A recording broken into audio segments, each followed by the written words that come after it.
Y presentamos nuevamente a nuestro panel médico. Estamos con Cecilia Luengo, quien es vicepresidenta de la SOCHIMI. Estamos también con Carlos Pérez, decano de la Facultad de Medicina de la Universidad San Sebastián.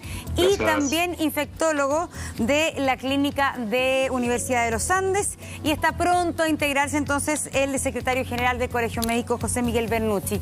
A ver, el doctor Pérez, gracias por estar con nosotros. Buenos días. Hay quienes señalan que esta gran cantidad, podríamos decir, este boom de casos nuevos, donde 7.624 casos en el día de ayer, se debería efectivamente a estas nuevas variantes que son más contagiosas. ¿Usted tiene esa impresión o no?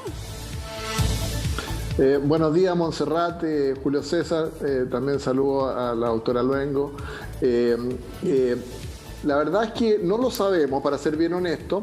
Estas nuevas variantes, estamos hablando en particular de la variante del Reino Unido y la variante de Brasil, también conocida como P1, que han estado circulando en el mundo, que tienen mayor riesgo de contagio, algunas de ellas tienen mayor riesgo de complicaciones.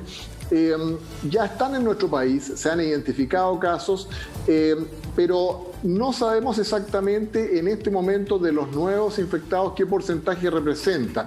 Esos estudios se están haciendo en este momento. He conversado este fin de semana con nuestras autoridades de salud y están trabajando en ello. No es tan fácil porque hay que, digamos, extraer material genético, hacer una secuenciación, ¿no es cierto?, comparar con los patrones de referencia para poder determinar, pero podrían estar teniendo algún rol. Pero mi opinión personal es que, si bien es cierto, pueden estar jugando algún rol, también lo han tenido la movilidad y la conducta de las personas, ¿no es cierto?, en los números que estamos viviendo en este momento. Bueno, va a ser importante, doctora Luengo, poder empezar a testear, ¿no es cierto?, a ver la genética de algunos exámenes para poder saber más o menos de qué porcentaje hablamos, ¿no? Idealmente sí, y sobre todo probablemente de los casos, por ejemplo, de los casos que nos tocan a nosotros, de los casos que llegan a unidades de cuidados intensivos. Es muy importante desde ese punto de vista saber qué porcentaje de esos casos podría referirse a alguna de estas variantes que eran las que nombraba el doctor Pérez anteriormente, porque sabemos que estas variantes no solo son más transmisibles, sino que ya hay algunos estudios iniciales en el Reino Unido que, por ejemplo, muestran que la variedad inglesa podría ser también más letal. Por lo tanto, es importante determinar, no solo en la población general, sino también en nuestros pacientes, qué porcentaje podría tener estas variantes precisamente desde el punto de vista pronóstico. ¿Y qué pasa con las vacunas? Porque ese es el gran tema, me imagino, respecto a la detección de distintas variantes del coronavirus.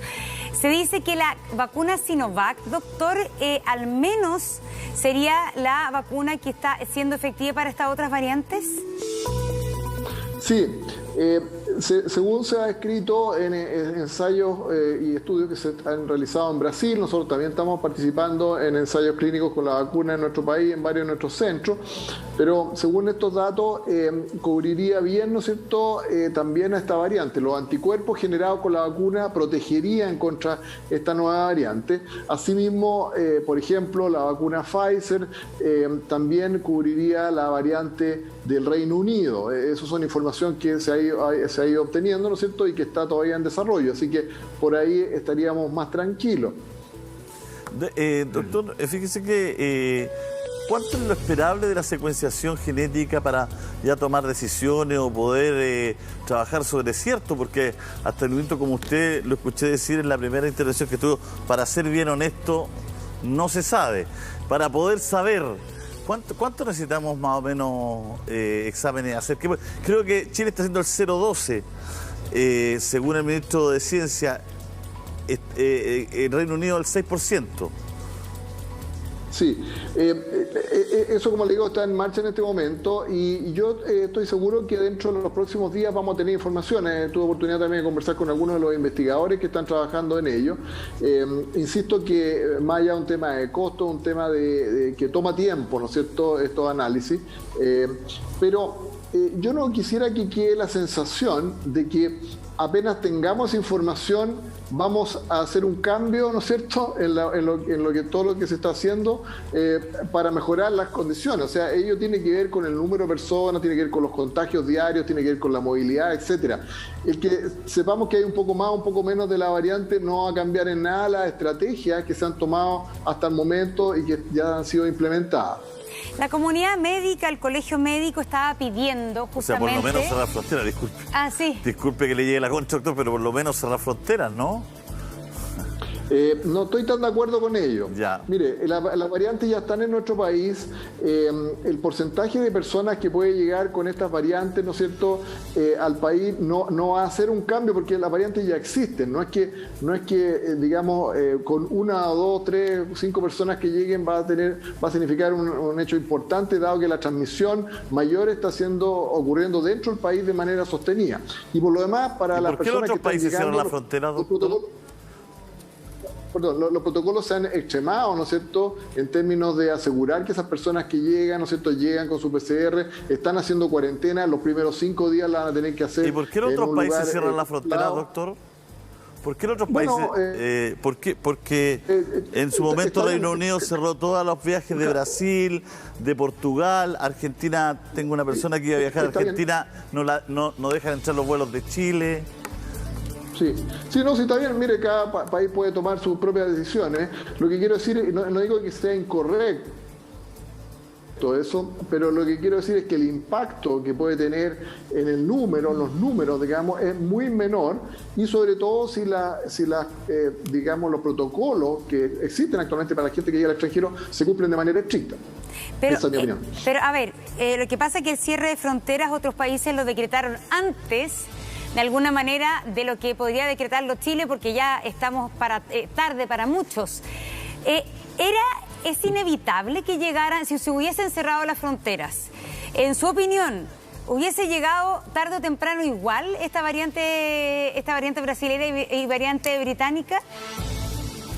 Yo lo que le puedo decir es que en la historia de las pandemias, ¿no es cierto?, y por la naturaleza viral, es bastante difícil que en los tiempos modernos, ¿no es cierto?, de la cantidad de viajes existe intercambio, las personas están un día en un lugar, al otro día en otro continente, sea, digamos, posible mantener un área geográfica completamente aislada y que nunca lleguen a aparecer ciertas variantes. Eso es lo que digo. No digo que a lo mejor si uno cierra desde un comienzo y no la abre en un año, ¿no es cierto?, no dejan a nadie, ni siquiera retornar a los propios ciudadanos, claro, podría lograrse, pero son situaciones que son bastante difíciles de llevar a la práctica. Entonces, eso es mi opinión, digamos, porque esto es parte de la naturaleza de las infecciones virales y la evolución que tienen estos virus, que vayan apareciendo estas variantes. Lo importante, pero aquí se trataba, doctor, y tomar las medidas. Disculpe, pero aquí no estamos hablando de la generalidad. En lo que seguramente concordaríamos todos con usted. Estamos hablando aquí, se trataba de aislar algunas cepas porque se conoció de que estaban estas cepas y que estas cepas podían ser más peligrosas. Por eso otros países tomaron estas medidas. No estamos hablando de la generalidad de que nunca hubiese llegado a Chile el coronavirus, sino que por lo menos retardar la llegada para poder nosotros también poder medir, estudiar, ¿no es cierto?, y tomar medidas adecuadas, ¿no? Yo creo que ese es como el ánimo, por lo menos así leí que era el ánimo en Gran Bretaña, ¿no? En su momento, con la cepa brasileña. Sí. Retardar, no evitar, digamos. Porque... Sí, está bien. Eso pero como le digo, pero yo lo que quiero es que las personas no queden con una sensación de que si nosotros dejamos las fronteras completamente cerradas, los números van a caer, van a dejar de ocurrir transmisiones. Eso no es real, porque el grueso de las transmisiones que han ocurrido y que siguen ocurriendo, ocurren en la comunidad de manera sostenida, dentro del país. La llegada de uno que otra persona del extranjero infectado, ¿no es cierto?, que por lo demás va a ser aislado, no tiene un impacto numérico, pero eso es mi opinión. Antes de darle la palabra, está ya con nosotros el secretario nacional del Colegio Médico. Una pregunta que me preguntan aquí a través de Twitter. ¿Es cierto que la variante brasilera, porque yo lo leía, es cierto que la variante brasilera podría darle a perros y gatos? Todas las variantes desde el comienzo se saben que son capaces de infectar animales. Desde un comienzo se describieron infecciones en felinos, ¿no es cierto?, en perros, etcétera, pero aparentemente los casos son leves y no se ha demostrado la transmisión reversa, o sea, de que los animales puedan contagiar al hombre. Pero eso está escrito desde la variedad original de Wuhan, así que esto es muy probable que también ocurra en estos casos. Ya, pero lo importante es que no transmiten los animales al ser humano, que eso sí que claro, sería desastroso. Más claro, desastroso aún. No son un reservorio, ¿no es cierto? Como lo es en este caso, porque esto es una transmisión de persona a persona, pero naturalmente lo que siempre se ha recomendado es que si personas están infectadas y tienen sus mascotas, traten esos días de tener un contacto dentro de lo posible, menos estrecho con ellas para no contagiarlas. Doctor Pérez, sabemos que se tiene que ir, es por eso que lo estrujamos, así que con esta pregunta muchas gracias por haber estado con nosotros. Gracias. Bueno, le agradezco, que estén muy bien y aprovecho de despedirme a mis colegas también. Muy bien, gracias, doctor. Gracias. Bueno, ahí estaba doctor Bernucci, el doctor Pérez, que le preguntaba un poco esto de las fronteras, tenía una visión bien particular de la situación, pero decía que finalmente esto no cambiaba, las medidas que teníamos que adoptar acá. Sí, o sea, yo estoy en gran parte, de acuerdo con lo señalado. Sin embargo, lo primero que hay que ver es que efectivamente, frente a la incerteza, frente a lo que no sabemos, en medicina, siempre uno toma el principio precautorio. En política pública, en el fondo, uno se pone en el peor escenario, en que eventualmente mejorar ese peor escenario puede ser mucho más difícil que pasarse de largo y después volver hacia atrás. Y en ese sentido, efectivamente, el cierre de fronteras o el control estricto de la frontera va orientado a ese punto. El tema, y donde tiene razón el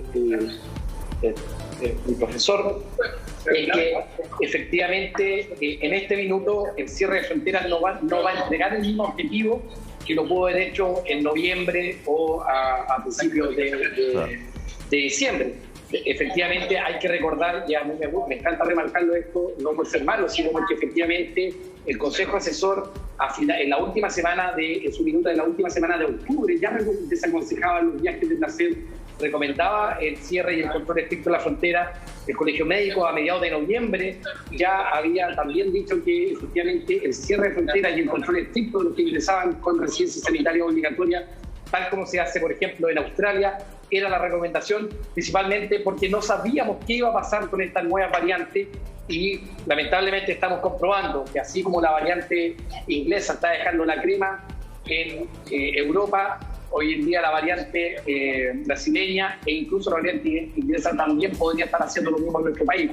Entonces el principio precautorio en este caso era lo que debía primar.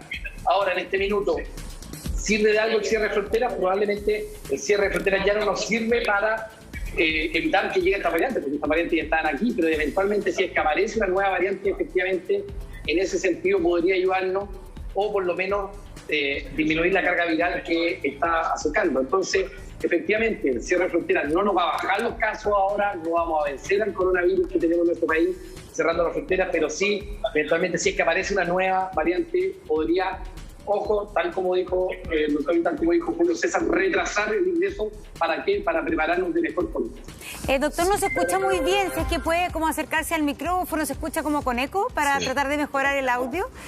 Y le quería preguntar a la doctora Luengo para encontrarle un poco también como para que nos cuente como el día a día, doctora Luengo. En este minuto, ¿cómo se está viviendo, cómo lo está viviendo usted, la situación del sistema de salud?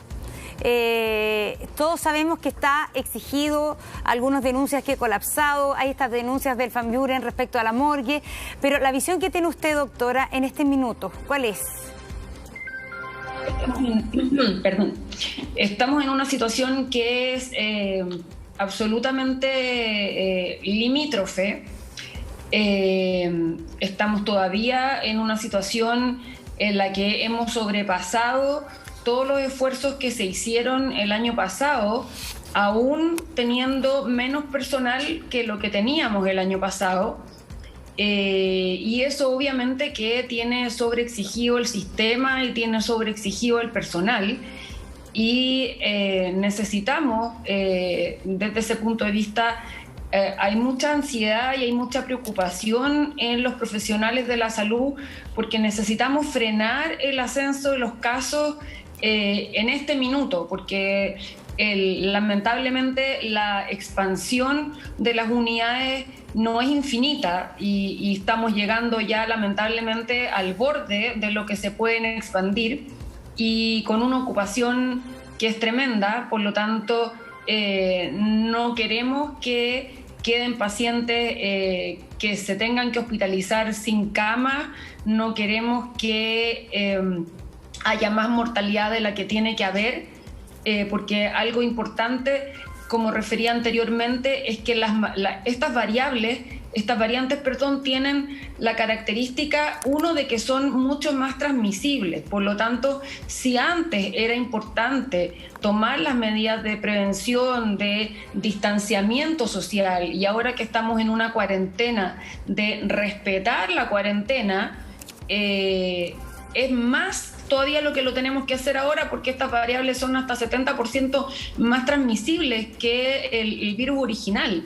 Yo hoy día venía a mi trabajo, tengo que pasar por 4 comunas para llegar al hospital y la verdad es que había mucho tráfico, contrastando con el día de ayer que me tocó venir a pasar visita al hospital y que prácticamente no había nadie en las calles, pero ahora de verdad que había mucho tráfico, había mucha gente andando a pie. No creo que realmente todos tengan trabajos que sean indispensables en este minuto como para estar saliendo y depende de nosotros. Si la cuarentena no la respetamos y no se hace una cuarentena como se debe, vamos a tener dos efectos que son absolutamente deleterios para nosotros. Uno, que la cuarentena va a ser más larga, tratando de buscar que se disminuya la movilidad. Y dos, los casos van a seguir subiendo y ahí sí que vamos a quedar en una situación catastrófica, porque como les digo, en este minuto estamos funcionando absolutamente al límite. Todas las unidades de intermedio están convertidas en unidades de cuidados intensivos, todos los ventiladores se están usando, todo el recurso del personal del que se dispone se está reconvirtiendo. Yo trabajo en un hospital universitario y ya tenemos a nuestros becados asumiendo labores en el fondo de residencia para ayudarnos a tratar a los pacientes COVID y dar abasto en el fondo con los turnos que hay que cubrir, etcétera. Entonces es una situación que es realmente complicada y pensando que estamos recién en marzo. Bueno, esta es una situación muy compleja. Yo, doctora Luengo, no logro entender me enredo y se lo pido para desenredarlo. Jaime Mañalich el domingo tuiteó, o el sábado, no me acuerdo, decía: si Brasil no mejora, lo cito a él, no son palabras mías, son palabras de Mañalich, si Brasil no mejora, todo esfuerzo puede perderse. El cierre de fronteras con Brasil, Perú y Ecuador debe ser total mientras no haya test de antígenos para todos en el aeropuerto.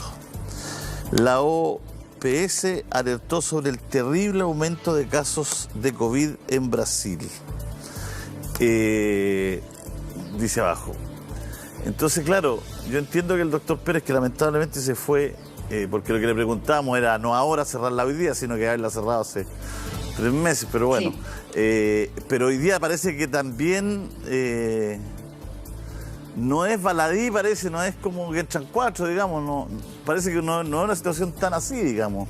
O sea, lo digo porque la gente no entiende si no puede ir a ver a su mamá a la comuna de al lado, porque hay gente que va a Brasil de vacaciones. Si el otro día estaban alegando en unas noticias, no sé cuántos chilenos tiraban unas playas porque no podían volver. Conociendo la variante brasileña, conociendo lo que está pasando, conociendo el colapso de los hospitales, nadie tiene nada contra las vacaciones, pero doctora, a eso nos referimos un poco. Sí, se entiende. A todos nos gustaría volver a la normalidad y poder viajar, pero claramente, como lo comentaba la doctora Siches la semana pasada, cuando nos tocó compartir el panel, no es el momento de viajar y tampoco es el momento de que lleguen extranjeros si no se puede monitorizarlos adecuadamente. Ese es más bien el punto. nosotros aquí tenemos dos alternativas. Es cierto lo que el doctor Pérez dijo de que las variantes ya están aquí y por lo tanto no va a tener un gran impacto en disminuir los casos el hecho de que llegue uno o dos más extranjeros, pero sí tiene un impacto desde el punto de vista de la transmisibilidad si nosotros no los monitorizamos adecuadamente. Y desde ese punto de vista hay dos alternativas: o se cierra el aeropuerto o se hace monitoreo del 100% de las personas que lleguen al país, no importa de dónde arriben, porque en este minuto en que los viajes internacionales y las variantes en el fondo traspasan la frontera, uno no puede decir que alguien que viene a Italia y que no viene a Inglaterra no puede estar portador de la variante inglesa. Entonces, si no se cierra la frontera, la única alternativa es monitorizar al 100% de la gente que llega, porque es la única manera de aislarlo y disminuir la transmisibilidad de las variantes. Lo mismo que estamos tratando de hacer ahora con esta cuarentena. La única manera de disminuir el número de casos es disminuir la transmisibilidad y por lo tanto disminuir la movilidad para que no haya tanto contacto entre las personas. Claro, porque a uno le parece, claro, ahí ya llegaron las cepas, pero mientras más virus anden dando vuelta de gente que llegue del extranjero, más peligroso es. No sé si se puede hacer finalmente esa operación matemática, pero yo lo veo un poco así. Claro, está la cepa, es inevitable, pero mientras más gente haya con esa cepa que es más contagiosa, parece ser que este también es el tema importante, que es más contagiosa. Entonces por ahí va uno de los peligros y lo que a uno le podría parecer de sentido común. Y el doctor Mañalich está diciéndolo, porque sigue siendo muy activo, ¿no?, en todo el tema de enfrentar la pandemia. Doctor Bernucci. Sí, no, yo solamente quería complementar que aquí hay otro factor, hay otra variable, que entre más mal esté controlada la pandemia, y Brasil es lejos el ejemplo, la zona que tiene peor controlada la pandemia, más posibilidad de aparición de variantes. Entonces, efectivamente, el tema es que en cualquier minuto, en un día, en una semana, en un mes, en un año, puede aparecer una variante nueva. Por lo tanto, los países con más mal control de la pandemia, más posibilidades de variantes tenemos, y por eso esa es la razón, digamos, de fondo que señala el doctor Mañalich. Ahora, yo no puedo dejar pasar, digamos, que todos tenemos derecho a aprender en esta vida, todos tenemos, digamos, derecho a equivocarnos y a aumentar el ritmo. A mí me ha pasado 1000 veces, tanto a nivel profesional como a nivel personal, pero el doctor Mañalich, digamos, ojalá hubiera tenido esta claridad cuando fue ministro, ¿no? No puedo dejar, digamos, de mencionar esto, principalmente porque nuestro país finalmente se comporta como una isla, principalmente porque en la práctica tenemos un aeropuerto, digamos, que llega a todo. Y hay que señalar, para que no se nos olvide, porque de repente todos tenemos la memoria un poco corta, que el virus llegó por Arturo Merino Benítez, y el descontrol y el no control que no hicimos en su momento fue el causante, digamos, de los estragos que estamos viviendo aquí. Dos grandes países que han tenido esa ventaja y que sí supieron darse cuenta, que fue Australia y Nueva Zelanda, que nosotros los pusimos como ejemplo desde el inicio, lo hicieron. Hoy día Nueva Zelanda ya tiene 300 muertos, y hoy día Australia, con 24 millones de habitantes, tiene 2.000 muertos. Nosotros con 19 millones y medio tenemos 30.000 muertos. O sea, esas son las diferencias de manejo epidemiológico cuando las cosas se hacen bien. Entonces, yo entiendo que uno se puede equivocar y puede resarcirse en la vida, pero que lástima, digamos, que el exministro Mañalich no tuvo la claridad que está teniendo ahora, porque la verdad es que estamos coincidiendo en casi todo. Nuestra presidenta, digamos, decía hace una semana que han coincidido en las elecciones, han coincidido con el manejo del aeropuerto. Entonces, qué bueno que un año después podemos coincidir. Qué lástima que esa coincidencia no fue hace un año atrás. Y yendo a la Chibuchina, hay que acordarse que justamente apenas comenzó la noticia del coronavirus, Rosa Ollarse fue al aeropuerto a hacer un operativo justamente de prevención de ingreso del virus y finalmente, le costó el cargo. Y finalmente Rosa Ollarse terminó fuera del cargo. Así es. Entonces se subestimó muchísimo por parte del ministro lo que era el control de la frontera aérea. Así es. finalmente, como te digo, nuestro país, por tener la cordillera por un lado, por tener el mar por el otro y por tener pocos ingresos habilitados, vamos a dejar de lado, digamos, el paso ilegal. Pero en general el 90%, con la frontera cerrada, el 90% de la persona que ingresa al país se hace a través de un control. Y hoy día casi nos acordamos entre pena y risa que se nos hacía firmar un compromiso de que no estábamos contagiados. No sé si se acuerdan con el recurso notarial de que no estábamos contagiados. Entonces, lamentablemente, qué bueno que podemos aprender de nuestros errores, pero efectivamente esto ha costado, digamos, contagio y vida. Sí, pero se ha aprendido de forma personal, pero no de forma institucional, porque resulta que lo que yo le trataba de explicar al señor Pérez, al profesor Pérez, mi punto es por qué otros países mucho más desarrollados que Chile, ¿no es cierto?, que los miramos siempre para tomar decisiones como las toman ellos, apenas se supo de la cepa brasileña y se supo lo contagiosa que era, inmediatamente cerró.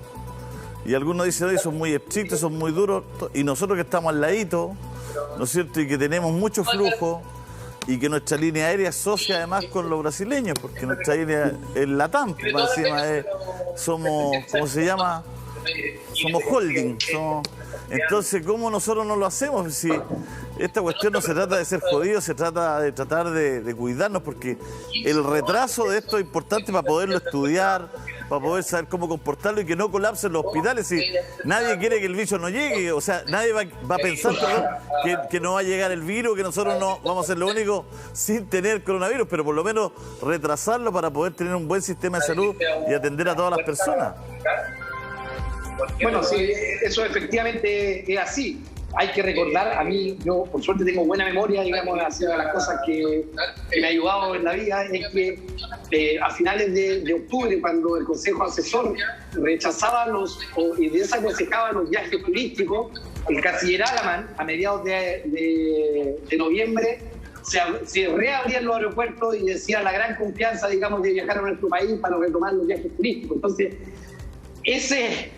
esa contraproducencia, esa señales equívocas, esa comunicación de riesgo que de repente choca en la cara de las personas es lo que finalmente ha alineado esta cazuela que ha significado, ¿no es cierto?, los contagios, los colapsos y todas estas cosas. A ver, elecciones el 15 y el 16 de mayo. Acaba de decir el alcalde de Tamayo, o no me acuerdo quién, pero Tamayo, ¿no? Que esta fecha, la verdad, Tamayo, sí, efectivamente, que esta fecha, la verdad, que los números no alcanzan para tener una mejor situación respecto a la cantidad de casos y a la cantidad de fallecidos. Sin embargo, también parece ser que acá hay un cálculo que tiene que ver con la inmunidad que se va a ir adquiriendo con la vacuna. Esta era una petición del Colegio Médico súper clara. Hoy día era la fecha que había puesto el Colegio Médico. El gobierno se adelanta un día y da a conocer la decisión. ¿Qué le parece la fecha específica, doctor Bernucci, del 15 y 16 de mayo? Mira, en realidad es una fecha que genera bastante incertidumbre porque esa fecha se cuelga de ciertos supuestos que todavía no lo sabemos. Se cuelga el supuesto de que ya para esa fecha vamos a tener el efecto de la vacuna en un gran número de personas, supuesto que no tenemos totalmente certeza. Esa fecha se cuelga de que habremos llegado a un pic y que estaríamos posterior a ese pic, supuesto que tomamos. Puede que esa fecha estemos mejor, puede ser, pero con un grado de incerteza actual que es bastante elevado. ¿Qué cosas otras se agregan a la incerteza? Vamos a entrar al verano. No vamos a saber la circulación que vamos a tener de otros virus en dicha fecha y eventualmente no vamos a saber qué va a pasar con los ventilados actuales a 5 semanas. La doctora Luengo probablemente lo sabe mejor que yo. El promedio de los días ventilados en los adultos mayores supera los 20 días. Entonces, efectivamente, podríamos llegar a 3 o 4 semanas con ventilados que estamos viendo hoy en día. Entonces, efectivamente, tenemos mucha incerteza que pudiera ser que eventualmente nos vaya mejor, pero también pudiera ser que no. Por lo tanto, desde el punto de vista de certeza, no lo sabemos. La verdad es que nosotros habíamos visualizado algo mucho más seguro el pasado el invierno, porque pasado el invierno vamos a tener mucho más certeza de lo que vamos a tener ahora. Ahora, esta es una decisión política técnica. En la parte técnica, nosotros hemos dado todos los elementos, digamos, para que la decisión se tome. Las personas que tienen que tomar la decisión política tendrán que analizar los distintos escenarios. Hoy en día, en un rato más, va a presentar la presidenta en el Congreso, junto con el doctor Canals, que es nuestro experto que nos asesora en números. Él dice que si tenemos un efecto de la vacuna, podríamos bajar de 8.000 a 4.000 casos en la fecha que hace señalado, pero ahí en la clase política, ¿quién tendrá que tomar la decisión? Lo que pasa es que certezas no hay de nada. Si ese es el tema, que en el fondo, claro, uno dice la apuesta puede ser que ya sea en agosto, donde estemos mejor, pero la certeza yo creo que es el bien más preciado que en este momento querríamos tener, pero que no está. Entonces, yo creo que se baraja políticamente ciertos cálculos, etcétera, para no postergar también tanto, porque implicaría un desbarajuste total de nuestro sistema político. Veamos las cifras cómo ha evolucionado esto. Estamos analizando aquí en pantalla los últimos 5 días. El 24 de marzo, que es el miércoles, y el martes y el miércoles en general, los datos son más bajos, porque es el rezago del fin de semana. Entonces, el día miércoles pasado fueron 4.826 nuevos casos, pero de ahí en adelante se dispara por sobre los 7.000 casos. 7.023, 7.626, 7.588, 7.326. La verdad que unas cifras muy altas y que marcan un pic de la pandemia con número de casos nuevos que no habíamos tenido en la primera ola. Y además el número de fallecidos entonces también coincide el día miércoles con menos 18, pero ya el jueves 122, el viernes 99, el sábado 93 y el domingo 99. Camas disponibles, nos hemos mantenido algunos por ahí por los 190. Estamos ya, pasamos de cuadro a la semana anterior. El fondo de la semana del 17 de marzo, el 21 de marzo, donde ahí también se pega un alza, cuando íbamos bastantes días en 6.000 algo, ahí empiezan los 7.000 para arriba. Ese sábado avisó, ese sábado que pasó los 7.000 casos, el 20 de marzo avisó que la situación venía compleja, porque después ya venían el domingo casi 7.000, 6.836, y después ya el lunes bajó por el tema de del testeo de los fines de semana, todo, pero ya hemos tenido varios días sobre 7.000 casos, como estamos viendo en pantalla. En terreno, ¿cómo se ve esto, doctor Bernucci? Usted hablaba de la quinta región, de Antofagasta. ¿Qué es lo que tiene que entender la población?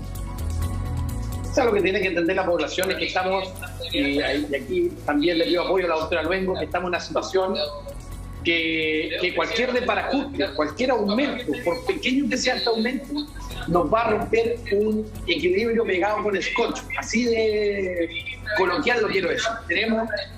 Tenemos al barco, no sé si han visto el meme del barco que está encallado en el canal de Suez, digamos. Sí.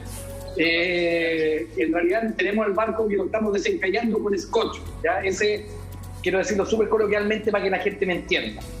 Entonces, cualquier aumento de casos va a significar que nos va a romper ese pequeño equilibrio que tenemos. Esto es un equilibrio que, la verdad, lo estamos aguantando por la espalda de todo el equipo de salud. Entonces, en ese sentido, es por eso que nosotros somos tan sistemáticos y tan enfáticos en señalar que las cuarentenas tienen que ser cuarentenas.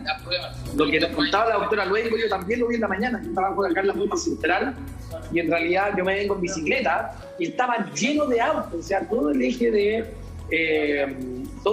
Providencia, Santiago, toda la zona del Puente de Arzobispo, pero llenísimo de autos. O sea, si estamos en cuarentena, ¿por qué diablo está lleno de autos?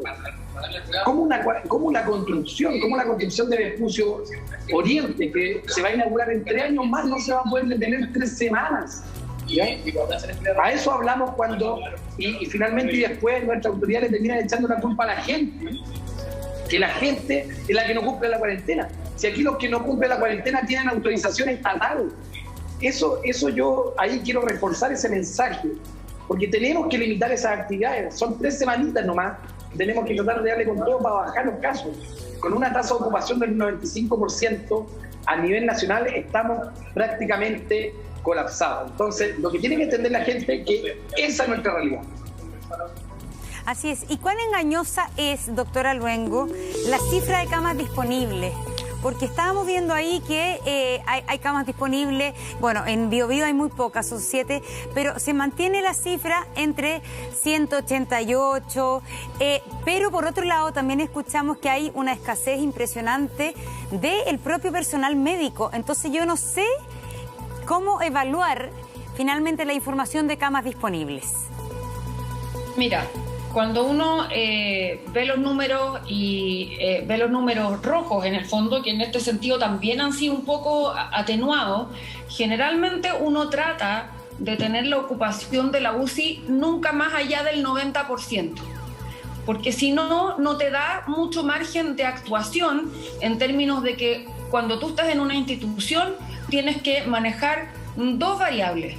Una es que lleguen pacientes a la urgencia que necesiten hospitalizarse en una unidad de cuidado intensivo, y dos es que alguien se descompense dentro de tu misma institución, es decir, alguien que está hospitalizado en una sala, en otro servicio, o alguien que se fue a operar y sufrió alguna complicación o hizo algún evento inesperado en pabellón y que no se esperaba que necesitara una cama intensivo y que ahora le está necesitando. Entonces tú tienes que manejar esas dos variables, y por eso generalmente se habla de que no podemos manejarnos bien si no tenemos una ocupación menor al 90%, porque eso significa siempre tener una o dos camas disponibles para estas eventualidades. Y en este minuto estamos en todo el país con una ocupación del 95%. Eso significa muchas veces que cuando llega un paciente a la urgencia y tú tienes una sola cama disponible en tu institución, en tu hospital o en tu clínica, si tú le das la cama al paciente de la urgencia, cualquier paciente que tú tengas con una cánula de alto flujo y llegue el minuto en el que necesite intubarse y cambiarse de un intermedio a una UCI, ya no lo puedes hacer. Tienes que intubarlo y ventilarlo ahí mismo.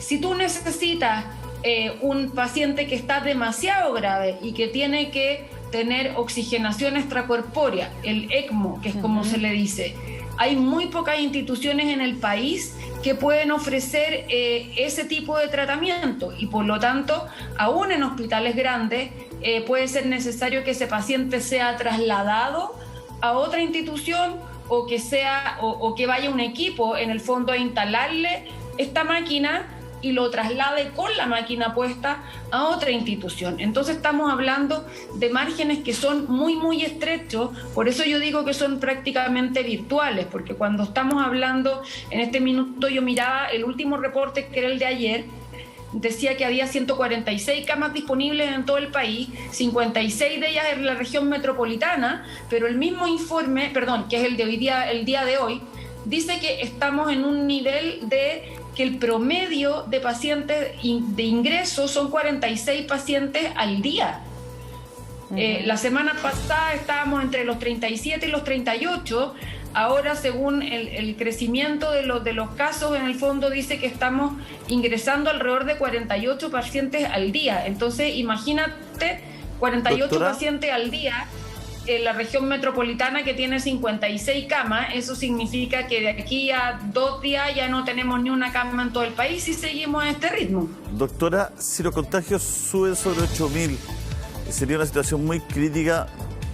¿Eso expondría ya a los médicos a tener que tomar decisiones como elegir a las personas con una cantidad de contagios superior a los 8.000? Se lo dejamos planteado, ¿eh? Son las 11:18 doctor, también un poco para que la gente entienda la gravedad de lo que estamos viviendo en este instante. Son las 11:18, volvemos de inmediato. Estamos viendo polémicas declaraciones de algunos médicos el fin de semana y algunos por televisión, ¿no? Que hablaban precisamente de que, no de una manera tan fehaciente, pero los equipos médicos están teniendo que tomar decisiones súper duras, súper estrictas a la hora de quiénes internar. El MinSal dice que proyecta más de 9.000 casos diarios para enero en el peor escenario. Eso lo decía hace un tiempo atrás, ¿no?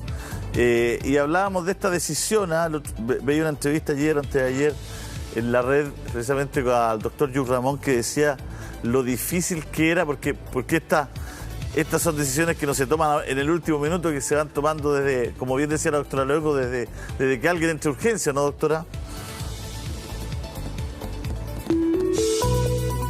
Pero lamentablemente también parte de querer disminuir el número de contagios es precisamente porque lo que yo te decía antes, cuando uno trabaja con un número en el fondo tan estrecho de posibilidades, se puede dar perfectamente la situación, uno dice, porque tú preguntas cómo, si tenemos que llegar a decidir entre un paciente y otro.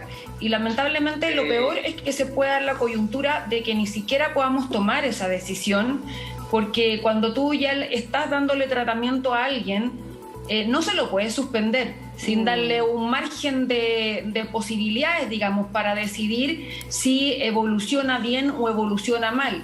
Y aún cuando tú eventualmente veas que un paciente evoluciona mal y que no va a sobrevivir, tú tampoco sabes cuánto tiempo se va a demorar en fallecer una vez que tú dejes de hacer un esfuerzo por hacerlo sobrevivir y te dediques más bien a hacer un esfuerzo porque sufra lo menos posible. Pero uno no sabe cuánto se va a demorar en fallecer. Hay pacientes que fallecen al tiro, hay pacientes que uno dice, pucha, en realidad no tiene vuelta, no vamos a seguir haciendo esfuerzo en vano porque en realidad le estamos alargando una agonía y uno se empieza a preocupar más de su confort que del resto de las cosas, y los pacientes están 2, 3, 4, 5 días apagándose muy lentamente. Entonces hay otra disyuntiva, que es en el fondo que ni siquiera la decisión la tenemos que tomar nosotros, sino que con este margen tan estrecho muchas veces tú ya estás con tu barco lleno, digamos, y lo que no te permite es acoger a otra persona que eventualmente tendría posibilidades de éxito de tratarse, y que tú en ese minuto te ves impedido de darle tratamiento porque no tienes dónde, porque ya no tienes recursos, y aunque sepas que una persona pudiera estar en condiciones de fallecer, esa persona, su evolución tiene que ser sola, digamos. Uno no tiene el derecho de acelerar las cosas, no estamos en esa posición.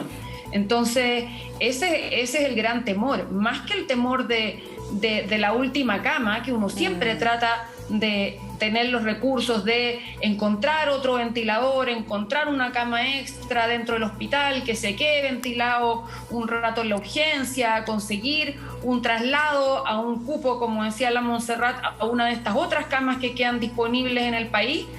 Pero lamentablemente cuando uno ocupa todo eso y se le van agotando las alternativas, claro, uno ve que hay una persona que pudiera tener, uno no elige, muchas veces ni siquiera te da la oportunidad de elegir entre el mejor candidato, porque cuando tú ya tienes tus recursos utilizados en los pacientes, no se lo puedes sacar al que esté más mal para atender a alguien que eventualmente pudiera beneficiarse más. Tú ya estás embarcado en ese tipo de tratamiento, y por eso significa mucho disminuir el número de casos hoy día. Sí, pero en ese sentido, doctora, todavía no les ha tocado, afortunadamente, la situación de no tener cómo hospitalizar a una persona, pensando que quizás, claro, hay esperas, pero como el sistema está interconectado, ¿aún es posible los traslados? ¿Aún esa ha sido la solución? ¿O efectivamente ya están a punto, o quizás ya han vivido esto de no tener dónde hospitalizar a alguien? Aún es posible trasladar, pero cada vez con un margen menor de posibilidades. De hecho, dentro de este mismo fin de semana, en la institución donde yo trabajo, nos llegó una petición de la red, en el fondo combinada, para trasladar hacia acá un paciente joven que estaba con una insuficiencia respiratoria por COVID grave, y lamentablemente tuvimos que decir que no teníamos disponibilidad de camas para acogerlos nosotros y que siguieran buscando dentro de las otras instituciones de esta red que está todo entrelazada.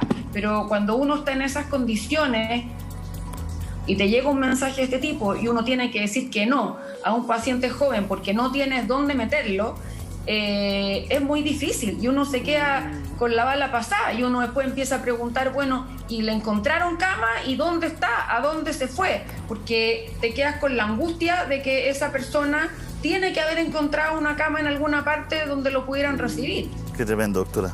Doctor, tenemos que terminar el bloque. Nos pasamos un poquito. Le agradecemos a los dos, doctor. Gracias. ¿Quiere decir una cosita para cerrar? Por favor. Está muteado, doctor. Doctor, está muteado. Ahí. Sí, así es. Si queremos hacer las elecciones en mayo, tenemos que hacer una cuarentena efectiva y la trazabilidad y aislamiento la necesitamos. Yo le quiero pedir al presidente, así ocupar esta humilde pantalla para pedirle al presidente, así como él se enorgullece que seamos primero, segundo, tercero en vacunación, deberíamos ser primero, segundo, tercero en trazabilidad también. Yo creo que ese debería ser el mensaje. A nuestro presidente le encantan los rankings, entonces hagamos todos fuerza para que se convenza de que el mejor ranking que deberíamos tener sería ser el de trazabilidad y aislamiento. Es la única forma de evitar lo inevitable, es la única forma de controlar lo que aún no podemos controlar. Doctor, le agradecemos a los dos, muchas gracias por el tiempo, por la paciencia, por esperarnos y por compartir con nosotros. Son las 11:34, estamos esperando el informe del